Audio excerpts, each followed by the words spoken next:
Hi, Cecile here from Just Another Button Company, and we have a short little video here to show you how we like to tuft a little pillow with a button.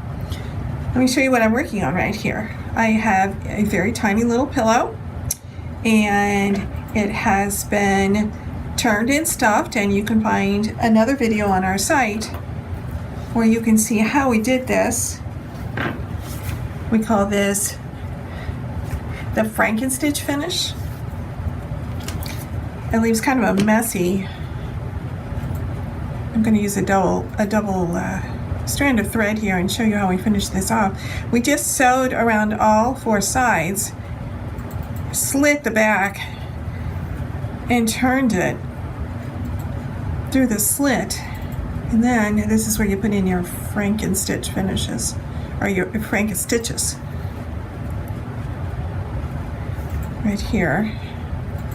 And it can be as messy as you want it to be because it's not going to show. I'm not even going to pick out that knot that I managed to get in there at the very beginning.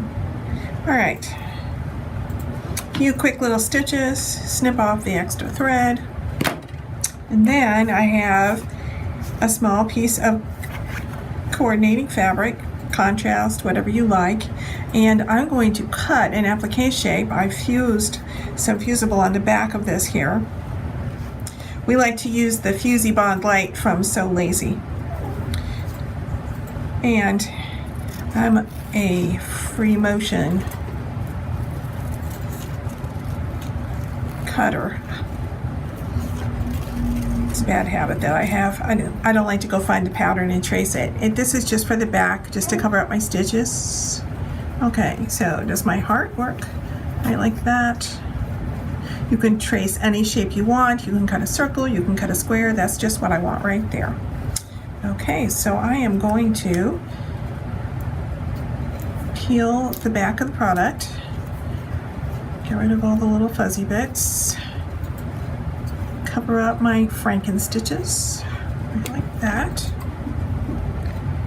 Follow the manufacturer's directions to attach it to the pillow, and voila, your pillow's finished. That was real quick, and you don't have that messy area along the edge to hide where you turned it and tried to sew invisibly. Now you can tell that what we've done here is cut the slit over to the side, but we did that on purpose because we want to tuft this pillow, and that's what we're going to do now.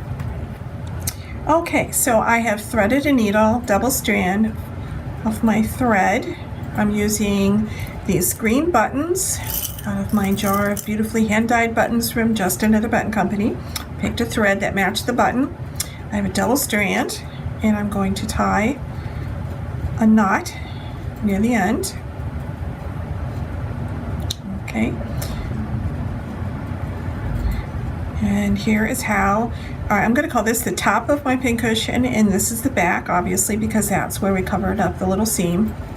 Find the center. You can mark it with a ruler and a pen if you want, but this isn't rocket science. This is supposed to be fun.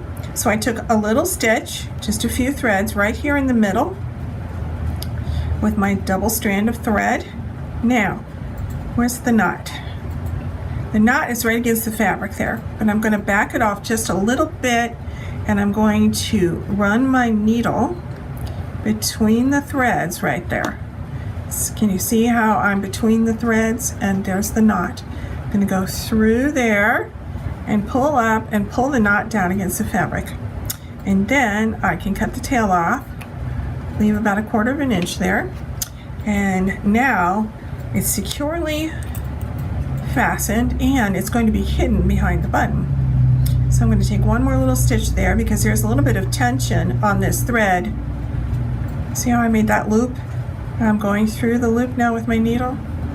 It's one more knot. There's no way that's going to pull through now.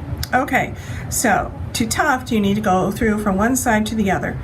I need to go straight down. If it helps, you can leave it sitting on your work surface like that and just put your needle straight down through there. Oh, don't see it there? Very carefully squeeze your pillow and you can see the needle come through at the halfway point.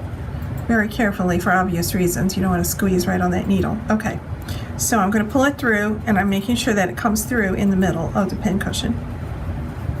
All right. Now, I could put another button here on the back, but this is a little pillow. There's not that much tension on it, so I'm just going to take another stitch. This is the button I chose. So I'm going to take another stitch about the same distance away as the width between the holes on that button. And I'm going to come back up on the top, not in the same hole where I went down, but a little bit of ways from that, like the same distance between the holes on the button. Now, if I pull that, see how I'm tufting? Making a little dent in the top of the pincushion. So you can tuft with just thread. The button is a decorative element. Okay, so I came up through what is to me the left hole on the button. I went down through the right hole on the button, and now I'm going down about the same distance away as the distance between the two holes on the button. And I need to try to come out. I want this to be neat, so I'm trying to come out at the same spot I did before. Okay, now there, let's make sure that these thread lines stay parallel, and pull gently on the thread. Okay, now I'm not pulling it really tight at this point. I'm going to sew. Here's where I just came out. I'm going to go back up on the other side of my stitch there at the same point from before, and I'm going to come out. See, I can pull my button out of the way at this point so I can see what I'm doing. Take a stab at it. That's where that came from, I guess. Okay, coming out near the same spot, go back up through what for me is the left hole of the button. Okay, now I'm going to snug it down a little bit this time, because at some point while you're doing this, you're going to sew through a thread, either going down, coming up, on the front, on the back. Once you sew through your thread is locked in that position. So it's time now to snug it down the degree that you want it to be tufted, the amount of tension you're putting on that stitch there. Okay, now I'm going to go through here, go back up on the other hole. And by following those same stitches, I should be able to come back up through the hole on the button. If it doesn't work, you can cheat by looking behind the button a little bit until you come back up through that same hole.